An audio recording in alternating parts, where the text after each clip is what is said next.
Right session करते हैं हम स्टार्ट फिजिक्स और केमिस्ट्री से। फिजिक्स में आई थिंक सर कौन सा टॉपिक है इनका? Work, energy and power. और केमिस्ट्री में आपका टॉपिक है स्ट्रक्चर ऑफ एटम। मुझे लग रहा है आपको तैयारी है। तो सर से स्टार्ट करते हैं विद फिजिक्स। चलिए, mechanical energy is conservation of mechanical energy. There is no friction, but the mechanical energy of the system remains conserved. Is conserved. बोलो, E final equal to Initial.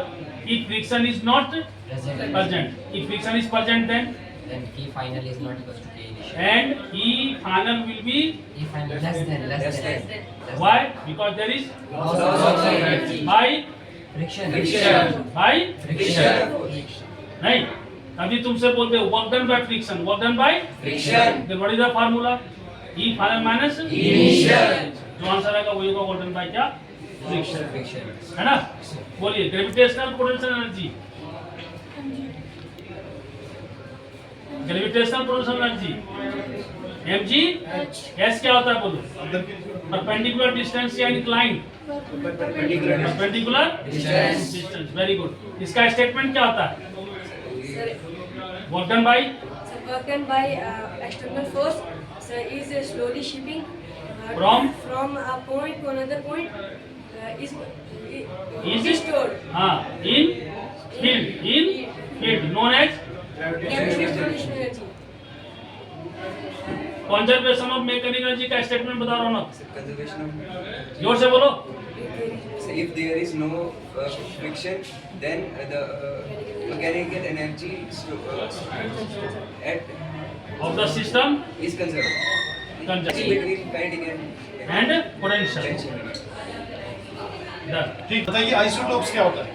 इसमें atomic number same होता है but mass number mass number, atomic number क्यों same होता है और mass number क्यों different? Atomic number क्यों सेम? क्योंकि तो आपके ग्रुप का आंसर नहीं आया तो इन्होंने बहुत अच्छा आंसर किया। अब आपके ग्रुप को क्वेश्चन है आइसोबार्स क्या होते हैं?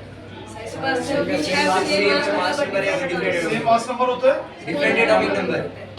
एटॉमिक नंबर क्यों डिफरेंट होते हैं? क्योंकि different elements हैं. क्योंकि एलिमेंट्स। और मास नंबर का मतलब क्या होता है? Proton plus neutron. आपसे मेरा क्वेश्चन है, कौन सा एलिमेंट ऐसा है जिसके आइसोटोप्स के नाम है? हाइड्रोजन। हाइड्रोजन के कितने आइसोटोप्स हैं? कौन कौन से? Protium, deuterium, tritium. इनमें से कौन सा आइसोटोप ऐसा है जिसका कोई न्यूट्रॉन नहीं होता है? प्रोटियम में। और ड्यूटेरियम में? ट्राइटियम में? ओके। अगर मैं कहूँ क्लोरीन 35, क्लोरीन तो 35 क्या है? मास नंबर है या एटॉमिक नंबर? उसमें कितने प्रोटॉन हैं? 70। और न्यूट्रॉन? आइसोइलेक्ट्रॉनिक्स क्या होते हैं? जिनमें इलेक्ट्रॉन सेम होती है. जिनमें इलेक्ट्रॉन सेम होते हैं. इलेक्ट्रॉन सेम होते हैं। अब मुझे बताइए कि जिंक का एटॉमिक नंबर क्या है? 30। जिंक का 30। 20 किसका है? 50 फास्फोरस का, 19 पोटेशियम का, 16 14 सिलिकॉन। मुझे बताइए जो एलिमेंट फर्स्ट है उसका इलेक्ट्रॉनिक कॉन्फ़िगरेशन क्या है? ई शेल में कितने इलेक्ट्रॉन? सेकंड के 2, तीसरे के 2 1, 4 के 2 और जिसका एटॉमिक नंबर 9 है 2 7 और जिसका 11 है जिसका 15 है 2 8 5 जिसका 18 है 2 8 जिसका 20 है 2 8 21 वाले का 2 8 9 2 22 वाले का 2 8 10 2 और 24 वाले का 2 8 आप बताओ 24 वाले का। हाँ 2 8 13 1 इन्होंने सही आंसर बोला, आपके ग्रुप का गलत आंसर।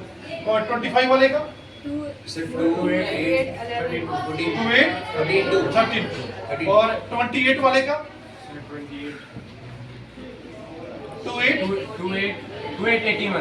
2 8 18 1 या 17 17 और 2 8 18 1 किसका है? Sir, 29. 29. और 2 8 18 2 ओके गुड गुड ठीक